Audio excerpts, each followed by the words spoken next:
नगर नाम का एक सुंदर और छोटा सा गांव था। उस गांव में एक बूढ़ी औरत रहती थी। उसका नाम देवबा था। उसके साथ उनका पौत्र रहता था। उसका नाम टीनू था। दादी, आज कौन सी कहानी सुनाओगे? दादी, जानवरों की सुनाओ ना। ठीक है। एक बड़ा जंगल था, उसमें बहुत सारे जानवर रहते थे। उसमें एक खरगोश भी था। उसका नाम था बोनी। वह कद में ठिन्ना था। ठिन्ना होने की वजह से वह बहुत दुखी रहता था। वह पूरे दिन सोचता रहता था, मैं लंबा कैसे हूँ?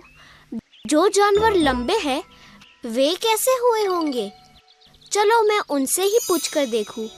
ऐसा सोचकर वह शुतुरमुर्ग के पास गया, जो दुनिया का सबसे लंबा पक्षी है। शुतुरमुर्ग भाई, ओ शुतुरमुर्ग भाई, आपने लंबे होने के लिए क्या किया था? मुझे बताओ ना। इस बारे में मैंने कभी सोचा नहीं है, लेकिन मैं मेरी गर्दन को जमीन तक खींचता हूँ या तो मैं मेरे सिर को रेत में गाड़ कर रखता हूँ। इस वजह से शायद हो सकता है। ओह, ऐसी बात है। अच्छा, मैं भी शुतुरमुर्ग की तरह मेरा सिर रेत में गाड़ कर रखूंगा, तो मैं भी लंबा हो जाऊंगा। हुर्रे! ऐसा सोचकर बोनी ने शुतुरमुर्ग की नकल की। उसने अपने सिर को रेत में गाड़ कर रखा। ओह, मेरी गर्दन! अब क्या करूं? मेरी गर्दन दर्द हो रही है और कद तो बढ़ा नहीं। यह उपाय एकदम बेकार गया। लाओ, जिराफ के पास जाता हूँ। ऐसा सोचकर वह जिराफ के पास गया।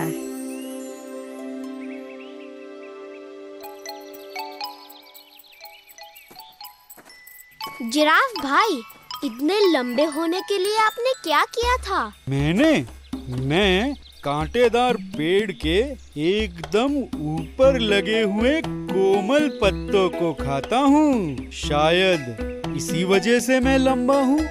ओह, कांटेदार पेड़ के ऊपर चढ़ना तो मेरे लिए असंभव है। अब मैं क्या करूँ? आइडिया! मैं पेड़ पर चढ़ने लगूं तो ऐसे करते करते मैं लंबा हो जाऊंगा। ऐसा सोचकर बोनी पेड़ पर चढ़ने लगा। यह खून! पेड़ के नुकीले कांटों ने तो मेरी चमड़ी छील डाली। मुझे बहुत दर्द हो रहा है। अब मैं क्या करूं? शुतुरमुर्ग और जिराफ तो मेरी मदद नहीं कर पाए। किसी भी हालत में मुझे लंबा तो होना ही है। मुझे किसी समझदार के पास जाने की जरूरत है। मेरी मदद कौन कर पाएगा? कौन ऐसा समझदार है? हाँ, उल्लू भाई। वे अवश्य मेरे दुख का निवारण कर पाएंगे। चल, उसके पास जाता हूँ। उल्लू भाई, क्या आप मुझे लंबा होने का कोई सरल उपाय बता सकते हैं? पहले मुझे ये तो बताओ कि तुम्हें लंबा क्यों होना है? मुझे ऐसा लगता है कि लंबे होने की वजह से ऐसी पर्सनैलिटी लगती है कि हमारे साथ कोई झगड़ नहीं सकता। ओह, ऐसा तो मुझे आज ही पता चला। लेकिन तुम्हारे ऐसे कितने झगड़े हो जाते हैं, वह तो बताओ। ज्यादा तो नहीं। वैसे तो किसी के भी साथ मेरा एक भी झगड़ा हुआ हो, ऐसा मुझे याद नहीं आ रहा। तो फिर किस लिए लंबे होने की मेहनत कर रहे हो? लेकिन यदि मैं लंबा होऊंगा तो सब मुझे ज्यादा मान देंगे ना? क्या अभी कोई तुम्हारा अनादर करता है? नहीं, ऐसा तो कोई भी नहीं है। तो फिर मुझे लग रहा है कि लंबे जानवरों को देखकर तुम यूं ही चकित हो गए हो।